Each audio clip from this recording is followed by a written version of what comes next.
ጤና ይስጥልን ውድ አድማጮቻችን፣ ለአሁን ያዘጋጀንላችሁ አጫጭር ዜናዎች ይዘን ቀርበናል። አብራችሁን ቆዩ። ወቅታዊ ታማኝና ፈጣን መረጃዎችን ለመከታተል ቻናላችንን ታይም ሚዲያ ሰብስክራይብ፣ ሼር እና ላይክ በማድረግ ቤተሰብ ይሁን። ይህ ታይም ነው። ጤና ይስጥልን ውድ አድማጮቻችን፣ ለዛሬ ያዘጋጀንላችሁ ፕሮግራም ይዘን ቀርበናል። ቆይታችሁ ከኛ ጋር ይሁን። በኢትዮጵያ ሰማይ ስር የተደበቁት ልዩ እንግዶችና የኤፕስታይንስ ፋይሎች ከደህንነት መስሪያ ቤቱ አፈትልኮ የወጣ። ባለፉት ጥቂት ዓመታት ኢትዮጵያ በከባድ የኢኮኖሚ ቀውስ፣ በማያልቅ ጦርነትና በሚሊዮኖች የሚቆጠሩ ዜጎቿን ለረሃብ በዳረገ ድርቅ እየተፈተነች ባለችበት ወቅት የጠቅላይ ሚኒስትር አብይ አህመድ መንግስት በቢሊዮን የሚቆጠር የህዝብና የብድር ገንዘብ በማፍሰስ ሰው በማይደርስባቸው ገለልተኛና ገረጋራማ ስፍራዎች እጅግ ዘመናዊና ቅንጦት የተሞላባቸው ሪዞርቶችን ሲገነባ ቆይተዋል። እነዚህ ሪዞርቶች ቱሪዝምን ለማስፋፋትና የአገሪቱን ገጽታ ለመገንባት በሚል የፕሮፓጋንዳ መጋረጃ ተሸፍነው ቢመረቁም ከተመረቁ በኋላ ግን ለአገር ውስጥም ሆነ ለውጭ ተራ ቱሪስት ክፍት ሳይሆኑ ለምን በከፍተኛ የሪፐብሊካን ጋርድ ጥበቃና በሚስጥራዊነት ተሸፍነው ቆዩ የሚለው ጥያቄ የአደባባይ ሚስጥር ሆኖ ቆይተዋል። ሰሞኑን በዓለም አቀፍ ደረጃ የወጡትና ከፍተኛ ድንጋጤን የፈጠሩት የኤፕስታይን ፋይሎች ደግሞ ጉዳዩን ከታወቀው የዓለም አቀፍ የጾታዊ ጥቃት፣ የጥቁር ገበያ ድለላና የሀያሊያን ግለሰቦች መጠመጃ መረብ ጋር የሚያስተሳስሩ አስደንጋጭ ፍንጮችን እያሳዩ ይገኛሉ። የገበታ ለአገር ፕሮጀክት አካል የሆኑት እንደ ሀላላ ኬላ፣ ጨበራ ዝሆን፣ ፓዌ፣ ጎረጎራና ወንጭ ያሉ ሪዞርቶች በተገነቡበት እጅግ ፈጣን ጊዜና በወጣባቸው ግዙፍ ወጪ ልክ ለአገሪቱ የሚጨበጥ የቱሪዝም ገቢ እያመጡ አለመሆኑን ግልጽ የሆነ ሀቅ ነው። እንዲያውም እነዚህ ሪዞርቶች የራሳቸውን የቀን ተቀን የኤሌክትሪክ፣ የጽዳትና የጥበቃ ወጪ ማለትም ኦፕሬቲንግ ኮስትስ እንኳን መሸፈን ተስኗቸው በከፍተኛ ኪሳራ እንደሚንቀሳቀሱና ከፌዴራል በጀት ተጨማሪ ድጎማ እንደሚደረግላቸው የውስጥ መረጃዎች ይጠቁማሉ። ይሁን እንጂ ከገንዘብ ኪሳራው በላይ የሚያስገርመውና የሚያስፈራው ነገር የእነዚህ ሪዞርቶች መዳረሻነት ለተራው የሀገር ውስጥ ጎብኚ ሳይሆን ቀጥተኛ ፈቃድ ከጠቅላይ ሚኒስትር ጽሕፈት ቤት ላገኙ ልዩ እንግዶች ብቻ መሆኑን ነው። አንድ ሪዞርት እንደ ንግድ ተቋም ሳይሆን እንደ ወታደራዊ ካምፕ በጥብቅ ሚስጥር መጠበቁ ስፍራዎቹ ከቱሪዝም በስተጀርባ ሌላ እጅግ አደገኛና ስልታዊ ተልዕኮ እንዳላቸው ትልቅ ማሳያ ተደርጎ ይወሰዳል። ለደህንነቱ ሲባል ስሙ የተለወጠውና በሀላላ ኬላ ሪዞርት ውስጥ በከፍተኛ የኤሌክትሮኒክስና የደህንነት ካሜራ ባለሙያነት ለረዥም ወራት ያገለገለው አቶ በረከት ያየውን እውነታ እንዲህ በማለት በዝርዝር ይገልጻል። ሪዞርቱ ተመረቀ ከተባለ በኋላ አንድ ተራ ቱሪስት ወይም ታዋቂ ግለሰብ በራሱ ፍላጎት ገብቶበት አያውቅም። ይልቁንም ትላልቅና ምልክት የሌላቸው ሄሊኮፕተሮች ከሰማይ ሲወርዱ እናያለን። ከውስጣቸው የሚወጡት እንግዶች ፊታቸው እንኳን እንዳይታይ በከፍተኛ የደህንነት ጥበቃ የታጀቡ ናቸው። እኛ ሰራተኞች እንግዶቹ ወደ አረፉበት ቪላ ወይም ፕሬዚደንሻል ስዊት እንድንቀርብ በፍጹም አይፈቀድም። ስራ የምንጀምረው ማለዳ ላይ እንግዶቹ ከሄዱ በኋላ ብቻ ነው። ስልካችንም ሪዞርቱ ቅጥር ግቢ ውስጥ ስንገባ ተነጥቆ ካዝና ውስጥ ይቀመጣል። የሚገርመው ግን በዚያ ድቅድቅ ጨለማ ውስጥ ከቪላዎቹ የሚሰማው ከፍተኛ የሙዚቃ ድምፅ፣ የሳቅና የጩኸት ድምፆች እስከ ንጋቱ 11 ሰዓት ድረስ አይቆሙም ነበር። እንደ ሰራተኛ ሳይሆን እንደ እስረኛ ሆነን ነው የምንሰራው ይላል።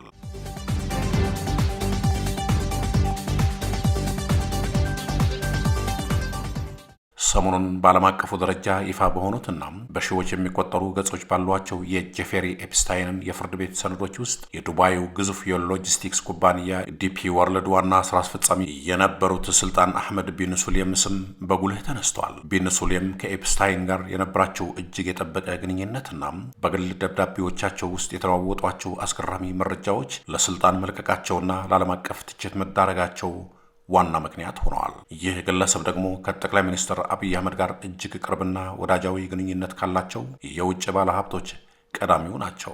በኢትዮጵያ ውስጥ በተደጋጋሚ የሚታዩና በተለይም በእነዚህ ሚስጥራዊ ሪዞርቶች ውስጥ በልዩ ሁኔታ የሚስተናገዱት እነዚህ የኤሚሬትስ ባለሀብቶች በቆይታቸው ወቅት ምንም አይነት ሌላ ሰው ሌላው ቀርቶም የአገሪቱ ከፍተኛ የሚኒስትሮች ምክር ቤት አባላትን እንኳን እንዳይገኝ የሚደረግበት ሁኔታ ጉዳዩን የበለጠ አጠራጣሪና በሴራ የተሞላ ያደርገዋል። ሱልጣን ቢን ሱሌም ከኤፕስታይን ጋር የነበራቸው አይነት ግንኙነት በኢትዮጵያ ሪዞርቶች ውስጥም እየተደገመ ነው የሚለው ጥያቄ አሁን ላይ ሚዛን እየደፋ መጥቷል።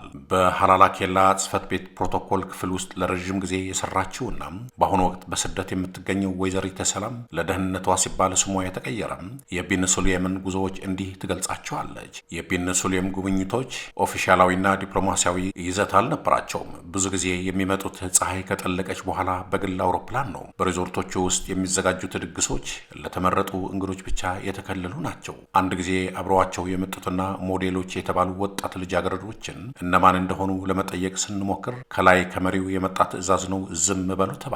ከዲፒ ወርልድ የወደብ ስምምነት ይልቅ እነዚህ እንግዶች በሪዞርቶቹ ውስጥ የሚያሳልፉት የዝሙትና የቅንጦት ጊዜ የበለጠ ትኩረት ይሰጠው ነበር። ይህ ደግሞ ግለሰቦችን በድብቅ ካሜራ በመቅረጽ ለፖለቲካዊ መጠመጃነት ብላክሜል ሳይውል አይቀርም የሚል ስጋት ነበረን። በኢትዮጵያ ከፍተኛ የፖለቲካና የወታደራዊ ክበቦች ውስጥ በሹክሹክታ የሚናፈሱ ወሬዎች እንደሚጠቁሙት እነዚህ ሪዞርቶች ለልማት ወይም ለዲፕሎማሲያዊ ውይይት ብቻ የሚውሉ አይደሉም። ይልቁንም ለከፍተኛ የውጭ ባለስልጣናት፣ በነዳጅ ለከበሩ የአረብ ባለሀብቶችና ለምዕራባውያን ሀያላን ግለሰቦች የማይገደብ የጾታና የቅንጦት መዝናኛ ለማቅረብ የሚያገለግሉ ዘመናዊ የሴሰኝነት አምባዎች እንደሆኑ ይወራል። በኤፕስታይን ፋይሎች ውስጥ በግልጽ እንደታየው ሀያላን ግለሰቦችን በሚስጥራዊና ገለልተኛ ስፍራዎች በማዝናናት በደካማ ጎናቸው በመያዝና በማጥመድ የሀገራትን የፖለቲካና የኢኮኖሚ ጥቅሞችን ማስጠበቅ የተለመደ ስልት ነው። የኢትዮጵያ መንግስት ለኤምሬትስ መንግስትና ለዲፒ ወርልድ የሚሰጠው ልዩና ህዝብ የማያውቀው የወደብ የሪል ስቴትና የባንክ ኢንቨስትመንት መብት በእነዚህ ሪዞርቶች ውስጥ ከሚከናወኑ ሚስጥራዊና አሳፋሪ ስምምነቶች ጋር በቀጥታ የተያያዘ ነው የሚሉ መረጃዎች እየበዙ መጥተዋል።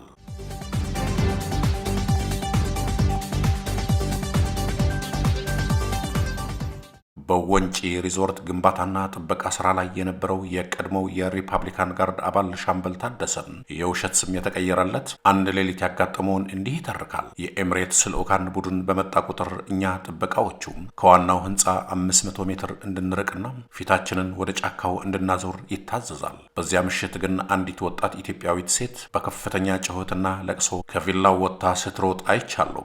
የደህንነት ሰራተኞቹ ወዲያው ተከታትለው ያዟትና አፏን አፍነው ወደ ውስጥ መለሷት። በማግስቱ ምን እንደሆነችና ማን እንደነበረች ለማወቅ ብንጥርም የሪዞርቱ ከፍተኛ አዛዥ ምንም አላያችሁም፣ ምንም አልሰማችሁም፣ ካልሆነ ግን ህይወታችሁ ያልፋል የሚል የመጨረሻ ማስጠንቀቂያ ሰጠን። ከዚያ በኋላ ስፍራው ለኔ የአገር ሪዞርት ሳይሆን የንጹሐን እህቶቻችንን መከራ ቤት መስሎ ነው የታየኝ ይላል። ኢትዮጵያ የውጭ ምንዛሪ አጥታ መድኃኒት፣ ማዳበሪያና መሰረታዊ ሸቀጦችን ማስገባት አቅተዋት ህዝቡ መራራ ህይወት በሚገፋበት ሰዓት እንደነዚህ ያሉ ለጥቂት የውጭና የአገር ውስጥ ግለሰቦች መደሰቻና መጠመጃ የሚሆኑ ፕሮጀክቶች ላይ የአገር ሀብት መፍሰሱ በታሪክ ከፍተኛ ተጠያቂነትን የሚያመጣ ነው። የስፍራዎቹ ከልክ ያለፈ ምስጢራዊነት፣ የሪፐብሊካን ጋርድ ጥብቅ ጥበቃና ከዓለም አቀፍ የጥፋት መረቦች እንደ ጄፌሪ ኤፕስታይን መረብ ያሉ ጋር ስማቸው የሚነሳ ግለሰቦች ተሳትፎ የአገሪቱን ክብርና ሉዓላዊነት ለትርፍ ድርድር አደጋ ላይ የሚጥል ነው። ለዓመታት በመንግስት መዋቅር ውስጥ ከፍተኛ የአማካሪነት ስራ የሰሩት ዶክተር አሰፋም ስማቸው የተቀየረ እንዲህ ይላሉ። ማንኛውም ሀገር እንዲህ ባለ የኢኮኖሚ ውድቀትና የእርስ በርስ ጦርነት ውስጥ ሆኖ ግዙፍ ሪዞርቶችን የምትገነባው ወዲያውኑ ገቢ የሚያስገኝ የቱሪዝም ዘርፍ ላይ ትኩረት ለማድረግ ነው። ነገር ግን እነዚህ ሪዞርቶች ለጎብኚዎች ዝግ መሆናቸውና በኪሳራ መመራታቸው ግንባታቸው ለኢኮኖሚ ሳይሆን ለፖለቲካዊ ግብይት መሆኑን ያረጋግጣል። የውጭ ኃይላትን በዝሙትና በቅንጦት በማዝናናት የአገርን የቆየ ታሪክና ሀብት በግልብ ስምምነት አሳልፎ ለመስጠት የሚመች ጨለማ ክፍል እየተፈጠረ ነው። ይህ ደግሞ በኤፕስታይን ደሴት ላይ ይታይ የነበረው አይነት የአሰራር ስልት ነው። በመጨረሻም የእነዚህ ሪዞርቶች ግንባታ ዋና ዓላማ ቱሪዝም ከሆነ ለምን በግልጽ ለኢትዮጵያ ሕዝብና ለዓለም አቀፍ ቱሪስቶች አይከፈቱም? ለምንስ የገቢና ወጪያቸው ሪፖርት በገለልተኛ አካል ተመርምሮ ለፓርላማ አይቀርብም? ከሁሉም በላይ ደግሞ በኤፕስታይን ፋይሎች ስማቸው የጠቆሸና በወሲብ ንግድ ድለላ የሚጠረጠሩ ግለሰቦች በእነዚህ ሪዞርቶች ውስጥ የሚያደርጉት ሚስጥራዊ ቆይታ በገለልተኛ ዓለም አቀፍ መርማሪዎች ሊታይ ይገባል ይላሉ ዶክተሩ። ይህ አሳፋሪ ጉዳይ የአገር ሚስጥር ሳይሆን የአገር ውርዴት እንዳይሆን ገለልተኛ የሆኑ የሰብአዊ መብት ተሟጋቾች፣ የምርመራ ጋዜጠኞችና ዓለም አቀፍ የደህንነት ተቋማት በእነዚህ ሪዞርቶች በሮች በስተጀርባ ያለውን አስከፊ እውነት ለሕዝብ ይፋ ሊያደርጉት ይገባል። ኢትዮጵያ የምትፈልገው ለጥቂት ባለስልጣናትና ባለሀብቶች መሸሸጊያና መጠመጃ የሚሆኑ ሪዞርቶችን ሳይሆን ለሚሊዮን ዜጎቿ የሚተርፍ ፍትህ፣ ሰላምና የዕለት ጉርስ ነውና። ውድ አድማጮቻችን ለአሁን ያዘጋጀንላችሁ አጠር ያለ ፕሮግራም ይሄን ይመስል ነበር። በቀጣይ እስከምንገናኝ ሰላም በያላችሁበት። ታማኝ ወቅታዊና ፈጣን መረጃዎችን ለመከታተል ቻናላችን ታይም ሚዲያ ሰብስክራይብ፣ ሼር እና ላይክ በማድረግ ቤተሰብ ይሁኑ። ይህ ታይም ሚዲያ ነው።